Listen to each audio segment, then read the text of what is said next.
Halo guys, balik lagi ke channel Crayon bersama gue Ogi ya. Nah sekarang materinya ini ya, kita sering dengar sih sebetulnya ada istilah bocah ajaib ya. Yang kemarin sih terakhir gue baca di media tuh ini. Jadi dia di usia 13 tahun nih bocah ya, udah jadi sarjana. Ini kejadiannya di Tiongkok. Terus kemudian ujung-ujungnya malah jadi pengangguran dan sengsara. Kalau teman-teman lihat di Google ya, cari di Google ya, berita ini akan banyak keluar sih.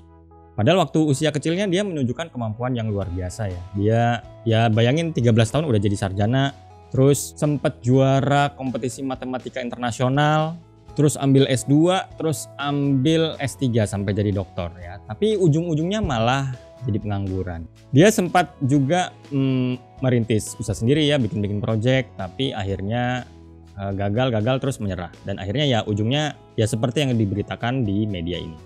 Ya ini orangnya ya, namanya Zhang Xinyang ya. Gue nggak tahu bener apa nggak bacanya karena gue bukan orang Tiongkok ya, tapi yang jelas ya beginilah kisah dia gitu. Nah kasus-kasus seperti ini juga pernah dibahas di bukunya dia nih ya, di bukunya Adam Grant yang judulnya Original. Malah di buku ini pernah ditulis ya, ada anak-anak bisa baca di usia 2 tahun ya, bisa mainin lagunya Bach di usia 4 tahun, belajar kalkulus di usia 6 tahun, dan bisa bicara dalam 7 bahasa di usia 8 tahun. Wow, gila banget ya. Ya kasus-kasus kayak gini pasti unik dan pasti nggak luput dari penelitian-penelitian. Jadi ada beberapa ilmuwan ya, termasuk Adam Grant ya, yang kemudian meliti kasus-kasus serupa.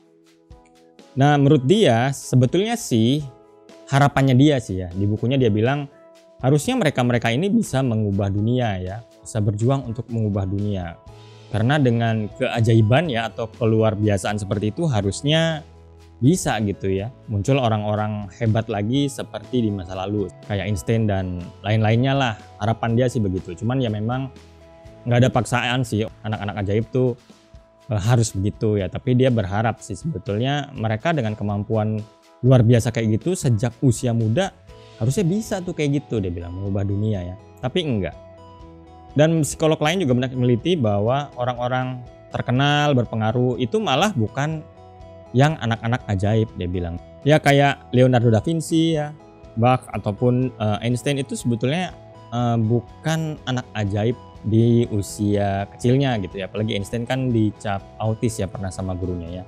Nah anak-anak ajaib pun sebetulnya terus diteliti ya. Jadi selama masa perkembangan mereka tuh gimana sih, ternyata kondisinya nggak jauh beda sih sama anak-anak yang tidak ajaib juga. Jadi kayaknya seiring perkembangan waktu selama dewasa ya, mereka malah jadi biasa gitu.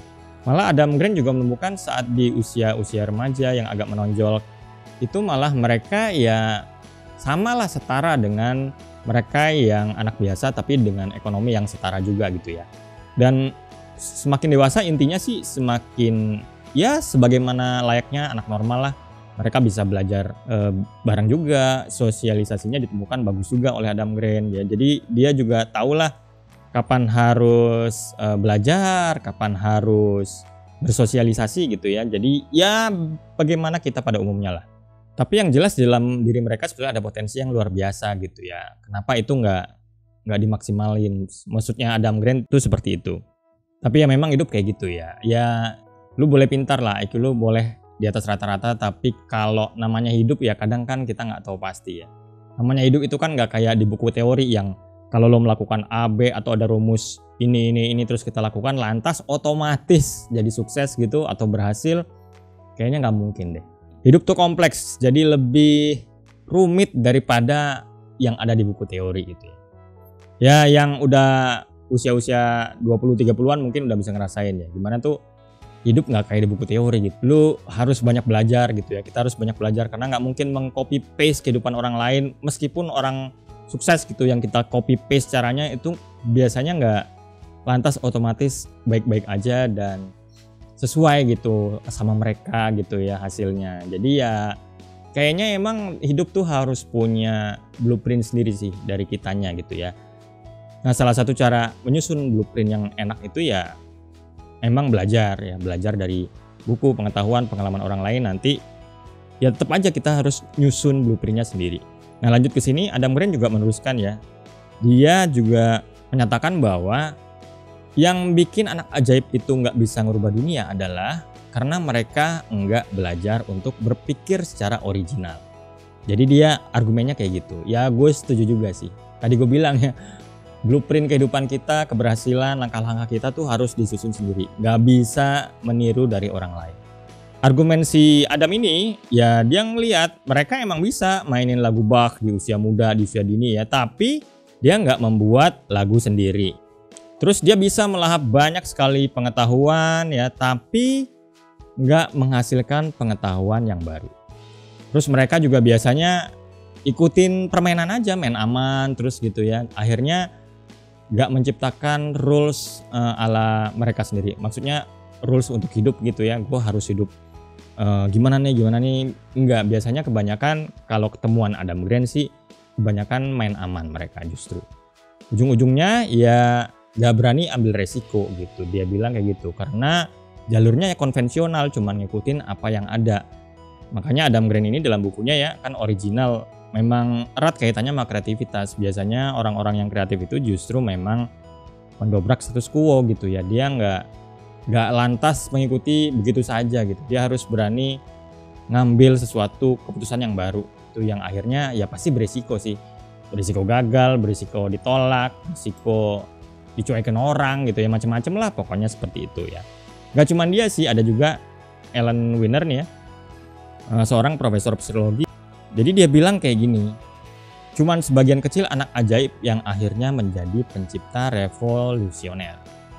Karena para pencipta revolusioner itu harus melalui proses panjang yang menyakitkan gitu. Jadi memang misalnya si anak ajaib ini gampang nyerap gitu sesuatu ya, terus dia harus mencoba sesuatu yang discomfort, yang gak enak gitu untuk kemudian mengajukan argumen atau teori-teori mereka sendiri, dan itu biasanya gak nyaman dan menyakitkan.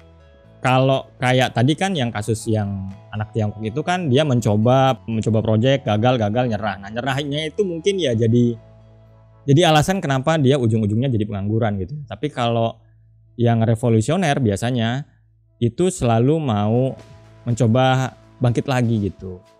Jadi nggak selalu berada di wilayah mapan. Mungkin anak-anak ajaib itu ya udah mapan gitu ya, jadi enak gitu, belajar gampang. Begitu ketemu challenge sedikit, akhirnya di masa dewasanya gampang untuk menyerah. Akhirnya ya udah gitu, nggak bangkit lagi.